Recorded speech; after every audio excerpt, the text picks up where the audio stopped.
Oh, yeah, here we go again. Hello, and welcome into Ray on Sports. I am your host, Johnny Ray. In this podcast, we talk all things sports from my own opinion. You may agree or you may disagree, but all I do is ask that you listen. So come on in, buckle up, and let's take this ride. All right. All right, once again, here we go. Here we go, Ray on Sports. Johnny Ray coming to you live from the KJ Ray Studios. Haven't not been on here in a while. Talking to a couple of friends of mine last night, and they encouraged me to get on here and talk some sports from tonight's game, from last night's game, from every game that happened during the season. So let's do an NFL recap. Let's also do like a little NBA recap, and we'll do a little talking about some NFL, NBA, and there's some breaking news that just happened. I'm just looking at this on ESPN on the Rich Eisen show that comes on ESPN. It's also on ESPN2, and also have the YouTube channel Rich Eisen. That's saying the Colts just signed Phillip Rivers in a desperate move. That's saying because of Daniel Jones got season-ending injury. So with that being said, he's gone for the season. So they had to do what they had to do to get somebody in there. So they signed Phillip Rivers. Wow, where'd they find him at? Probably was at home sitting there chilling, and gave him a call and know what was going. And they was like, "Yeah, come on, man, Phillip. Tell me what you can do. Tell me what you got. Tell me what you got. Tell me what you got." So NFL recap. Let's go back to Thursday's game. Thursday games, you had the Cowboys versus the Lions. That was a good game. I think I watched most of it. You know, I'm not really a Cowboys fan. I'm not a Lions fan, but I watched it. Yeah, it was pretty well. Dak Prescott threw for 376 yards, one touchdown. He was 31 for 47. CeeDee Lamb had 6 catches for 21 yards, but the big story was Jahmyr Gibbs. He rushed for 3 touchdowns. And that was a much needed win for both teams because Detroit Lions needed that win as well as the Cowboys needed that win. That put the Cowboys at 6-6-1, but it also put the Lions at 8-5. So that was a much needed win for them. Like I said, Jahmyr Gibbs ran for 3 touchdowns, including the 13-yarder with 2:19 left. That sealed the deal for the Lions. And then with a 44-30 win over the Dallas Cowboys. Do we need to say much more about the Cowboys? No, not really, because I'm not really a Cowboy fan, so it don't really matter to me. But anyway, that's what happened with that. Any other games going on? Seattle put a beating on the Falcons, 37-9. Sam Darnold, 20 for 30, 249 yards, 3 touchdowns. Bijan Robinson for the Falcons, 20 carries for 86 yards.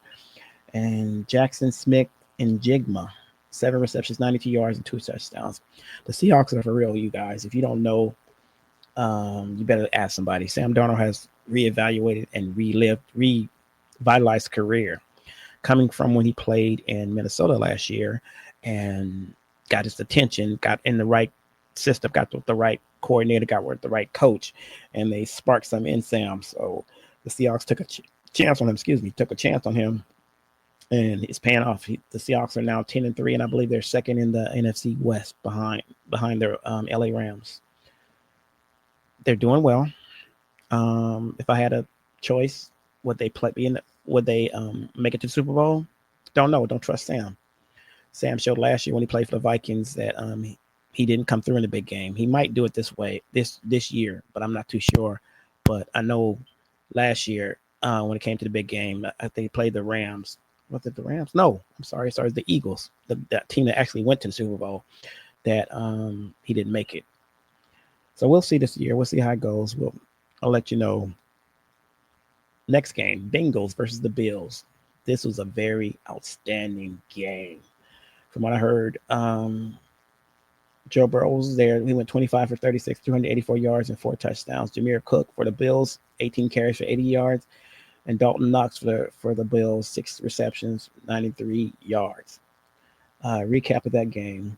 I believe, if I'm not mistaken, the Bills were down the entire game. Yeah, they were down the entire game. And they came back and scored 3 touchdowns in the fourth quarter, which was outstanding. Outstanding. But yeah, they did. Bills rallied for a 39-34 win over the Bengals. That was outstanding. but it was on the heels of Josh Allen, who threw for 3 touchdowns in the fourth quarter, and it was snowing out there. That was crazy. That was an outstanding game, for the Bills. Josh Allen is that dude. I heard some talk yesterday on one of my favorite shows, Freddie and Harry, on ESPN Radio, um, with Freddie Coleman and Harry Douglas. Was talking about Josh Allen being the MVP this year. MVP is categorized as a person or people who, without them, the team is not that well. And Josh has shown that he is that dude. He's that dude. He's that dude. If it wasn't for him, I don't think they could have did what they did. Look at it now. They're showing a highlight. The Bengals were down. Yeah. The Bills were down 21-18 in the fourth quarter. Actually, no. Wow. They showed another highlight. Pass from Joe Burrows to Mike Gesicki for a touchdown, which brought the score to 27-18 in the fourth quarter. 7:41 going in the game, and now we're showing the play with Josh Allen running down the field, run. Oh, touchdown, Josh Allen. So he didn't just throw for 3 touchdowns. He actually ran in a touchdown. Wow, that was just outstanding. And that made it 28-24 with 7:33 left in the fourth quarter. Wow, that was outstanding. They playing in the snow in Buffalo. Okay, next possession for the Bengals. Wow. Joe Burrow threw a pass, got picked off by number 47 from the Bills. Touchdown, Bills. Christian Benford. He tipped the ball, caught it, ran it back in for a touchdown. That made the score 28-31 Buffalo. Wow. 3:09 left in the game. Fourth quarter. Josh Allen back to pass. Can't find nobody. Boom. Caught Dalton Knock in the snow. Touchdown. Jack tight end for the Buffalo Bills. And that was it. That's the end of the game. So that was outstanding. That was an outstanding comeback. So you can never count a person like Josh Allen. You can never count out. Person like who else can you never count out? Patrick Mahomes. You can never count him out. Those two dudes right there will find a way to win. Right now, as I'm looking at the NFL. Oh, and also I'll put in Matthew Stafford from the Rams. When those guys have the ball in their hand, you can never count them out. If they're in the game, you can never count them out. But I can say that the Chiefs didn't do it. Chiefs actually lost on Sunday night to the Texans, 20-10. Patrick Mahomes. The Chiefs as a whole only scored 10 points, and they scored 10 points in the third quarter.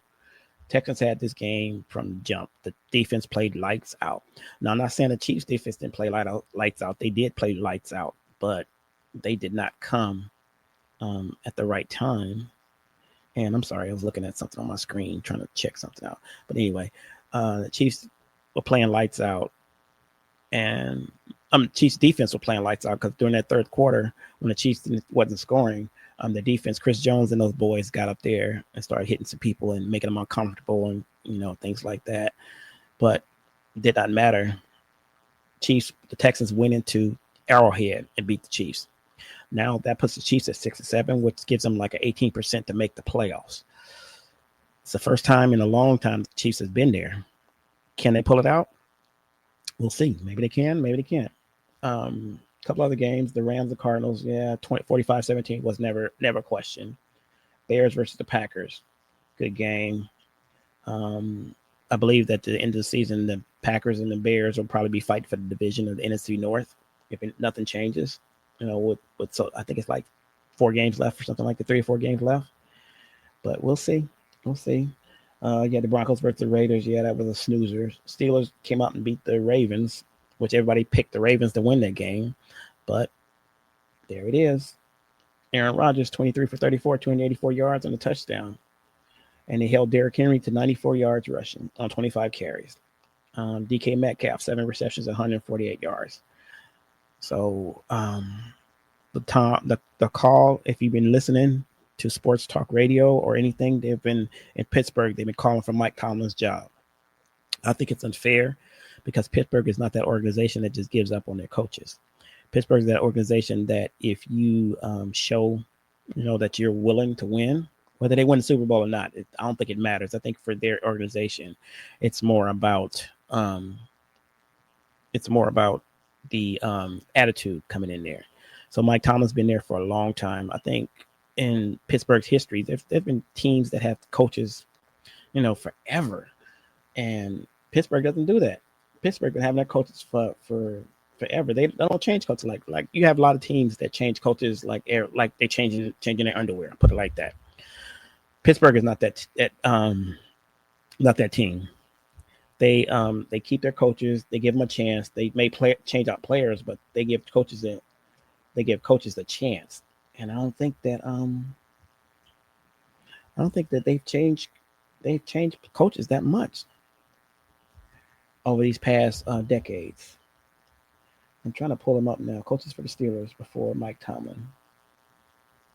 So this is what I'm talking about right here. Pittsburgh Steelers. Since 1969, they had Chuck Noll. He coached the Steelers from 1969 to 1991. Then in 1992, Bill Cowher took over. And from 1992 to 2006, Bill Cowher was the coach. And right after Bill Cowher left, Mike Tomlin took over in 2007, and he's been the coach since 2007, and it's 2025 now. So Mike Tomlin is still there. Like I said, that's an organization that believes in their coaches. They believe in the system that they run there. They believe in getting the right guy at the right time. They don't go through the system. We have teams that go through coaches like it's going through water. But the Steelers are not that team. And so for the fans that ask for the coach's job after all that time,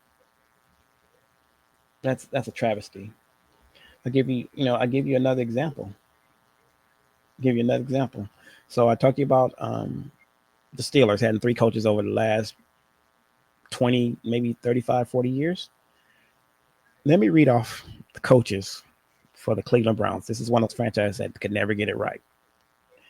Since when did they start? I'm sorry, right here. Since 1946, the Cleveland Browns have had, let me just name off the coaches. Paul Brown, 1946 to 1949.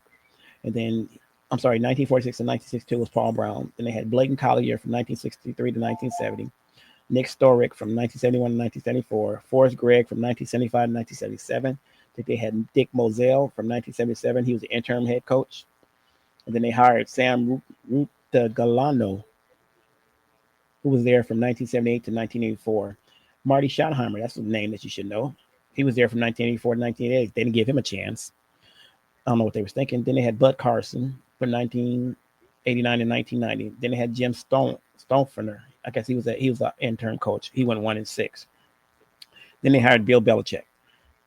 You know who Bill Belichick is, right? Everybody knows Bill Belichick was there from 1991 to 1995. They gave him 4 years. He went 36-44. And playoff record was 1-1, and they let him go. Then they had Chris Palmer from 1999 to 2000, 5-27 record. Then they had Butch Davis from 2001 to 2004 with a 24-35 record. Then Terry Rozbisky, who was an interim coach, he went 1-4. Then they hired Romeo Crennel. I remember those Romeo Crennel days, 2005 to 2008. Went 24-40, losing record, 375 winning percentage. Then they had Eric Mangini. He went 10-22 from 2009 to 2010. Then they had Pat Shermer from 2011 to 2012. He went 9-23. Then you had Rob Chesnick, 2013. He went 4-12. Then they had Mike Pettin from 2014 to 2015. Then he had Hugh Jackson from 2016 to 2018. He went 3-36. Then they had Greg Williams, who was an intern coach. Then they hired Freddie Kitchen in 2019. He went 6-10. And now they're with Kevin Stefanski, who's been there since 2020, and he's 40-44. There it is right there. You notice the difference? I was out of breath from saying all those dang on names, but you notice the difference that if you have a quality franchise and you have a quality coaching staff that you believe in, people will come play for you. But if you have a shaky franchise, to me, this is a shaky franchise. It means you don't trust nobody. So if I'm coming in as a coach, I wouldn't want to be here because I'm saying once I mess up, you're getting rid of me. It ain't the player's fault. You're going to blame it on me and you're going to get rid of me. So no, I don't want to come play for you. I wouldn't do it. I wouldn't do it. Cleveland Browns, there's certain jobs in the NFL that if they were offered to certain people, I know why they don't take them, because they don't. They're looking at management. They're looking at players you bring in. They're looking at all this and said, well, you're not giving me control. Jerry Jones, same way with the Dallas Cowboys. Um, Same way. He doesn't give control to the coaches. If he gave control to the coaches, he would still have Jimmy Johnson there, and they would probably would have like 4 or 5 more championships. But because Jerry Jones is Jerry Jones, and there's a lot of owners out there that feel like that, you go through coaches. You go through a rotating process of coaches and coaches and coaches over and over and over and over. And so that's what's going on with them. But back to what I was talking about. So the Cleveland Browns, and speaking of the Cleveland Browns, they lost, but actually Shadur Sanders looked pretty good. And Shadur Sanders has finally been given a nod to complete the rest of the season. Now everybody's on the bandwagon said, oh, Shadur's the greatest. Oh, he knows the game. They knew that from day one. I believe, and a lot of people out there will say the same thing, that they believe it was a conspiracy going on from the beginning, that there was a conspiracy about Shadur, that the reason why he didn't get the playing time he needed was because there was something going on. They didn't. It was maybe the factor of his dad is Deion Sanders, and they didn't want that, the noise behind that, or they just didn't trust him. But if you look at it, why would you draft him in the first place if you're not gonna give him a chance? And the crazy part about it is when you drafted him, you drafted Dylan Gabriel at the same time, and then you sign who's not even there anymore. Oh my God, I forgot the guy's name. I forgot. I'm sorry, I forgot. I can't think of his name right now. But you sign him, and at the beginning of the season, you start with that quarterback, and he doesn't even make it past the half the season. So then you get rid of him, and then you say Dylan Gabriel's our starter, and Shador is sitting there going, okay. But the crazy part about this, so it's a depth chart. So you have your starter, you have your backup, and you have your third string quarterback. So you would think if the starter is gone and you put in the backup, then it should move up, right? It's like being in a line at the DMV or anything like that.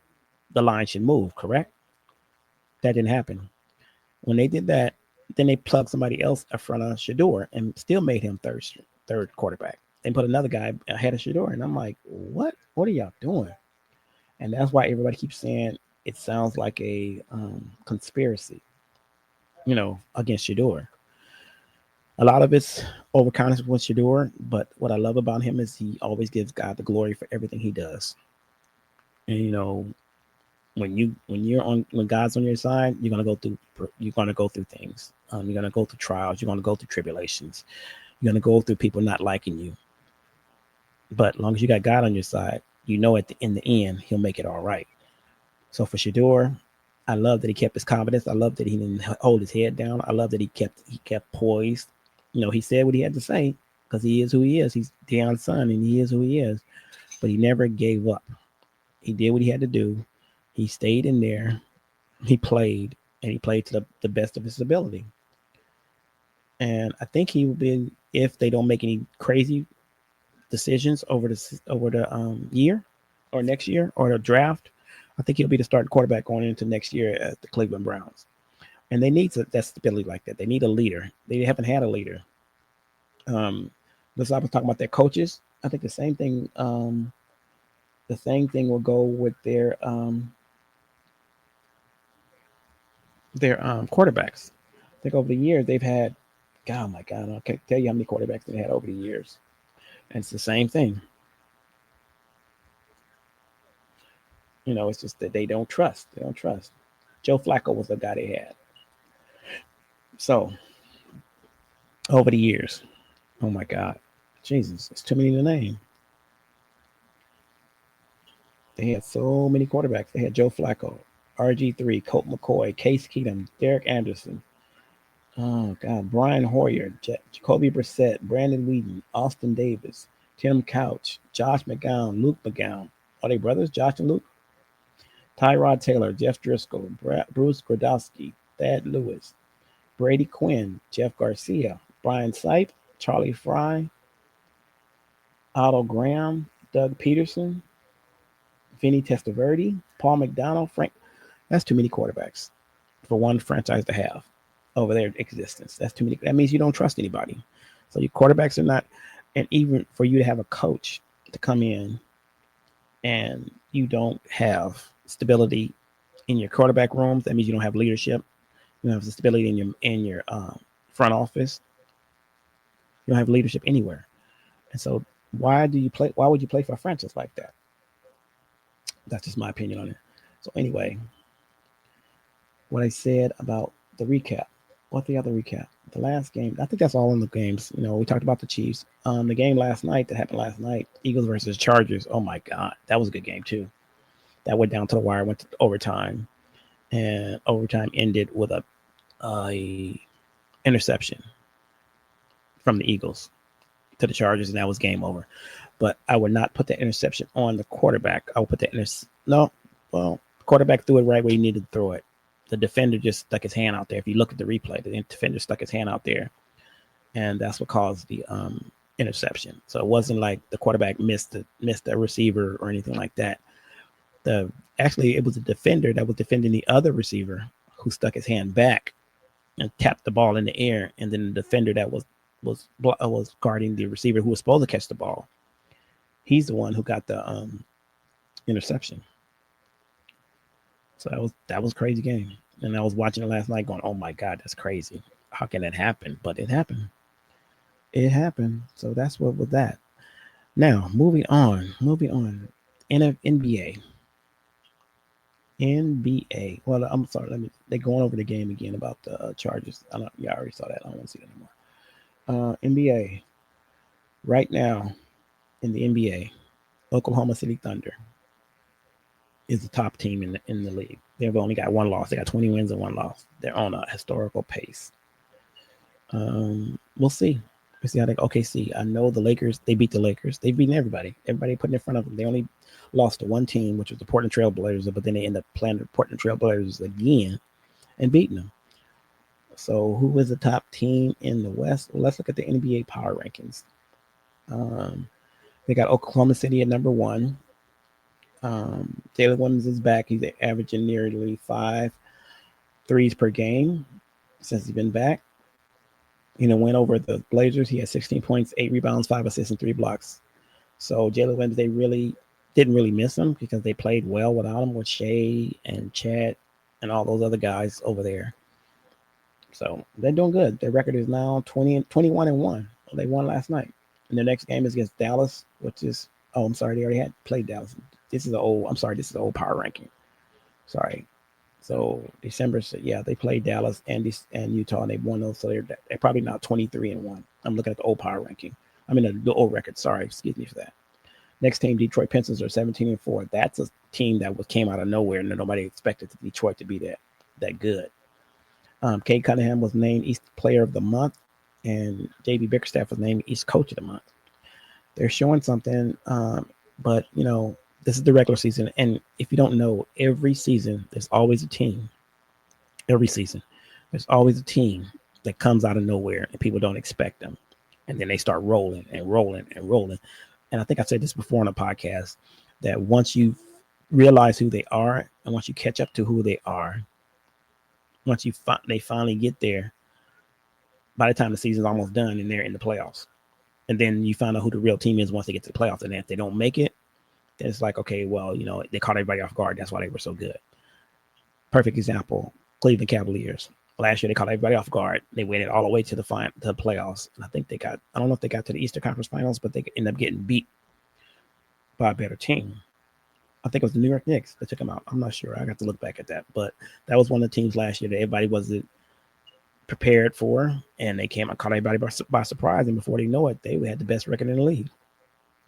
The Oklahoma City Thunder last year caught everybody else by surprise by winning the whole thing. But this year, they're rolling. They haven't missed a beat. They re-signed every player they needed to re-sign. They got the same squad, and they're rolling. Next team, number 3, is the Houston Rockets. They're 13-5. The Jazz snapped the Houston 5-game winning streak last Monday, but in defeat, Kevin Durant and Alfred Sengun became the third duo of the season to score 30 points apiece. So both Kevin Durant and Sengun had 30 points apiece in that game. Rockets are pretty good. Rockets are long. Rockets are lengthy. Rockets have size on their side. How will they go against? Well, I've already told you. OKC Thunder is killing everybody. So I wouldn't say how they go against them, but yeah, they're okay. Denver Nuggets, I don't really like them, but hey, got to report it. They're number fourth in this power ranking. Um, they lost Aaron Gordon and Christian Braun to injuries, so their defense is struggling. They're ranking last in defensive efficiencies, and Aaron Gordon has a grade 2 hamstring strain, and those things are tricky. So no telling when he's coming back. You can't rush those things back. The defense with him on the floor was at 119.4. I'm sorry, it was a 105 rating with him on the floor, and without him, it was a 19.4. And they said they were projecting him to be out 4 to 6 weeks. And then 4 to 6 weeks in the NBA is like a lifetime because you can play so many games. Your ranking and your standings could drop significantly in 4 to 6 weeks by the time that he gets back. New York Knicks is number 5. Knicks are playing pretty good. They're 13-7 right now. They look pretty good. They got more pick and rolls going for Jalen Brunson and more opportunity for Karl-Anthony Towns.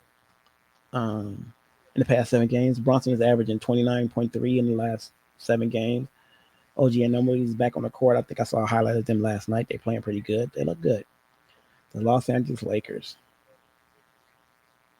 They're number 6 right now in the power rankings, and I know this for a fact. I know this is an old ranking because they beat Toronto, they lost to Boston, and they beat Philly. They beat Toronto on a buzzer beater by Rui Hachimura when LeBron had the ball. I think it was like 6 seconds left on the clock, and instead of LeBron taking it, he saw at the corner of the eye, he saw Rudy in the corner, kicked it to him. Rudy hit the 3, game's over, and that goes to the brilliance of LeBron James.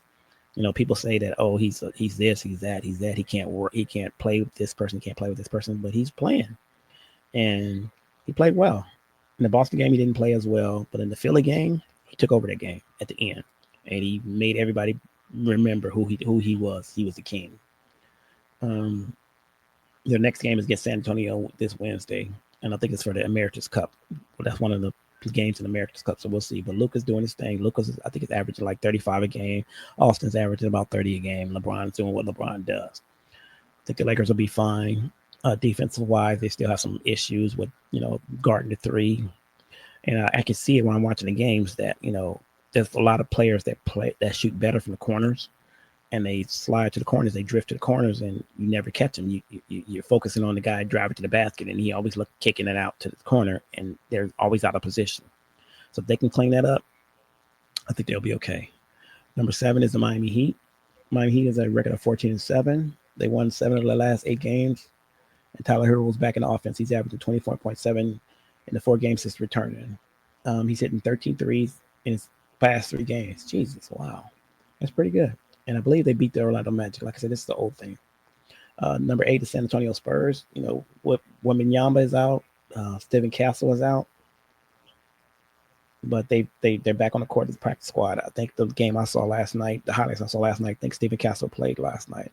And I believe they won against the Phoenix Suns. I believe so. I saw some of the highlights, but then I was dozing in and out. But they did look pretty good. Orlando Magic is at number 9. Toronto Raptors is at number 10. Minnesota Timberwolves at number 11. Atlanta Hawks at number 12. Cavs 13 at a 13-9 record. Like I told you. Last year, Cavs caught everybody off surprise. I think this year people are understanding who they are and what makes the Cavs the Cavs. Phoenix Suns are 13-9. That's a surprise to me because Colin Gillespie, this dude, I don't know who this dude is, but this dude is killing it. Ever since what's his name went down, Devin Booker went down, Colin Gillespie has stepped up, and Jesus, my God, this dude he increased his scoring from 5.9 to 13.4 per game, and assists that's doubled from 2.4 to 5 point per game. He shooting the career best 44% from 3, and the last game he was in against the Lakers that he had a career high 28 points, but shooting 8 from 14 from the 3-point line. And this is one of the games I actually saw the highlights of last night, and that dude is killing it. He's out there like he knows what he's doing, like he's been here before, like this ain't nothing new to him. Boston Celtics are at number 15 at 12-9. The Boston Celtics are who they are. Like I said, they beat the Lakers the other night, and they showed who they are. They from the three. Like I said, that's the Lakers' Achilles right now is guarding the three, and Boston lives by the three. Oh my God, I don't know how many threes they had last time, but they killed it. And they blew them out. I think the final score was like 125 to 116 or something like that. But that score didn't really tell the game. The game was over in the first quarter when they went up by 20 at the end of the first quarter. That was that. Golden State Warriors, they're at 16. They're at 11-11. Steph Curry is coming back. But Curry is just Curry. I love watching Steph play. Steph is different. It's just a different beast. He's cut from a different cloth. My wife loves him. He's okay, you know. Yeah, he is who he is. But I got to give him his props. Steph is Steph. Jimmy Butler is still doing Jimmy Butler things. And they're rolling. I mean, they're 11-11. They're at 500 right now, but we'll see. 76ers, that's a team. The Philadelphia 76ers is a team that people don't know what you're going to get on what night. It's like getting a surprise package for Christmas. It's wrapped up nice, but you don't know what's inside of it. You don't know what you're going to get. Are you going to get something good or are you going to get something bad? Because at any given night, Embiid might play or he might not play. One game, I believe he was on the court for first quarter, Joel Embiid, for the 76ers. And then the rest of the half, he wasn't there. And he said he's not playing anymore. I'm like, what? So I don't know what's going on with him. Paul George is in and out the lineup. So it's up to Tyrese Maxey and VJ Edgecombe to try to carry this team. How far would they go? Time will only tell. The East is wide open, so you never know. Chicago Bulls are ranked at 18 at 9-11. Milwaukee Bucks ranked at 19 at 9-13. And the Bucks' problem right now is Giannis is asking for a trade. Ooh. Giannis is asking for a trade. And so, of course, when players start asking for trade, then everybody comes up with scenarios of what team they should go to, who people should get. And then the experts come out with the trade package of how it will work. All the packages that I've seen for Giannis, you have to give up a lot just to get him. The trade, so let me put you in perspective. The trade that the Lakers did to get Luka, they only gave up two players. They gave up Anthony Davis, which people say, at first people was like, oh my God, why would you get up Anthony Davis? But now they're seeing it because when he gets to Dallas, he's not doing too well. He gets injured. And now I believe Dallas has him on the trading block or thinking about trading him. But the Lakers were smart. They only gave up Anthony Davis and Max Christie. That's all they gave up. The scenarios I've seen for the Giannis trade, they're giving up the house. They're talking about like 3 players and 4 picks just for Giannis. That's that win now attitude. A team that's willing to do that is that win now attitude. Okay, yeah, we'll give up all the stuff for him now to win a championship or win or whatever. But what happens if it doesn't work? Then you don't have anything. Key case, Brooklyn Nets. You gave up all that stuff to get up Kevin Durant, and did it work? Nope. Gave up all that stuff to get Kyrie Irving. Did it work?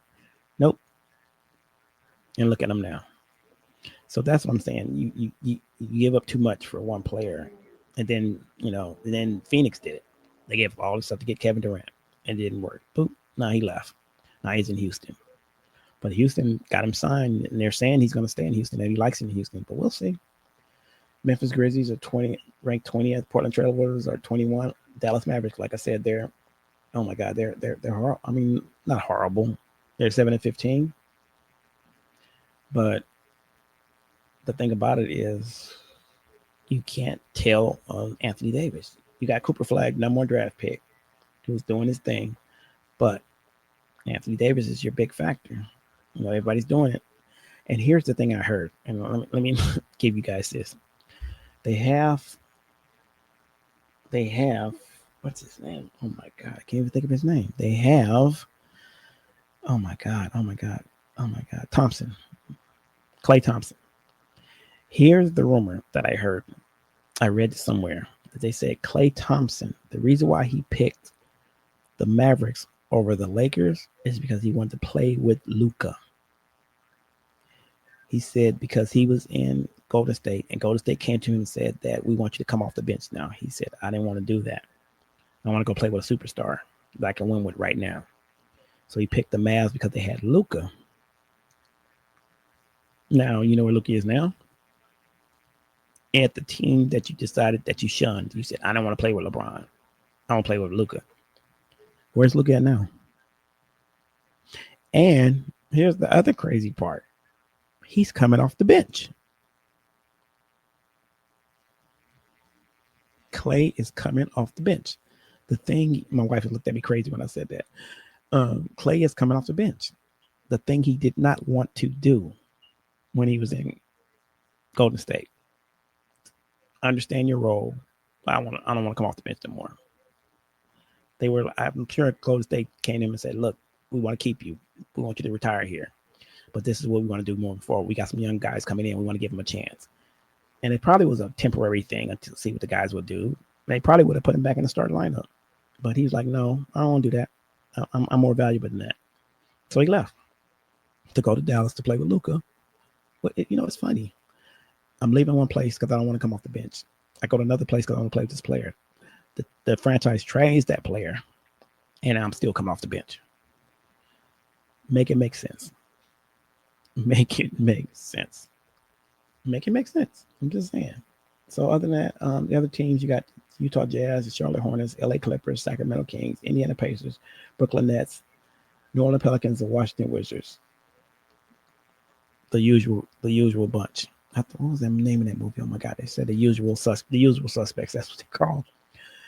In any ranking, the usual suspects are always the Pelicans, the Wizards, the Kings, and the Hornets. That's the usual suspects. The one that surprises me is the Clippers. Oh, I'm sorry, the Nets. That's the usual suspects. The one that surprises me right now is the Clippers. Oh my God.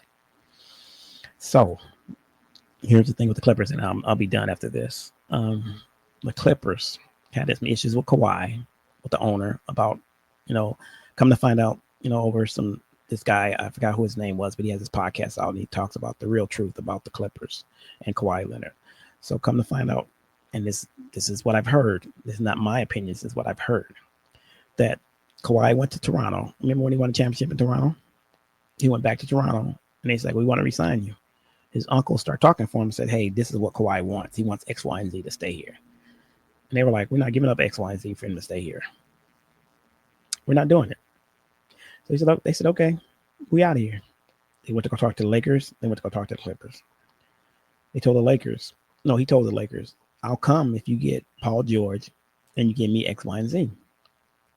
And at the time, Laker management was like, we can't afford all that. We can get you over time. We can probably get those guys, but right now we can't get them. And he's like, no. And he said, well, I want, from what I heard, like I said, this is what I heard. I heard that he wanted a private jet and he wanted all this X, Y, and Z stuff. And they're like, we're not doing all that. So he barked on the deal. And at the time, everybody was mad at the Lakers saying, how come you didn't get Kawhi? That's the best thing. You got rid of LeBron and got Kawhi and they made da-da-da. So Kawhi goes to the Clippers. Come to find out, he told the Clippers, I want Paul George. Clippers said, sure, we'll go get Paul for you. And they went on and got Paul George. Now, fast forward 2025, no Paul George. Kawhi's in and out the lineup. And right now, the Clippers are ranked 5 and 16 as of this power ranking. So who won in that scenario? See, sometimes superstar players who think they have that power don't have that power. Sometimes superstar players run into franchises who know what they're doing and will tell them, we're not doing that. And I'm sure the Lakers said, we didn't do that for Kobe. We didn't do that for Magic. We didn't do that for Kareem. Why would we do that for you? Who are you? You had one championship. Okay. And what? Kobe came in here and won us 5 championships. Magic came in here and won us 5 championships. Did we do that for them? No. We signed Kobe out of high school. And he proved himself, and he was worth all the money he got. But did we bend over backwards and did all that stuff for him? No. We got him, I believe, Kobe did get Paul Gasol there. Oh, he did get that. Because he told him what he needed, and he did get Phil Jackson to come there. And they got, maybe he didn't get Phil, but, they had Powell, they had Phil, they had Shaq, all those people. But still, they didn't get all that stuff. And the thing with Shaq was the Lakers at the time had to make a decision. Do we go with Kobe or do we keep Shaq? Shaq's out of shape, getting older, and we let Kobe go. Or we keep Kobe because he's still in the prime of his life and let Shaq go. And they made the right decision, and it proved 2 more championships behind that, back-to-back championships behind that. So sometimes management knows what they're doing, sometimes they don't. I've heard people say that, management whatever sport it is. If management's not involved or don't know the game, then it's hard for them to make those decisions. Like it's hard for a football owner to make that decision if he doesn't know football. It's hard for a basketball owner to make that decision or a manager to make that decision if he doesn't know the game. If you know the game, you know what you need for your team. If you got a star player and you know what he needs around him, then or even if you don't know, you turn to someone who does know and give it to them and say, hey, what do we need to make this team successful? And let that person do what they do. That's my take for this week. This is Johnny Ray for Ray on Sports. If you want to hit me up, you have any questions, comments, or concerns, you can hit me up at rayolsports0905@gmail.com. That's rayonsports0905@gmail.com. And until next time, this is Johnny Ray for Ray on Sports. Thank you for taking this ride. Take care, and God bless.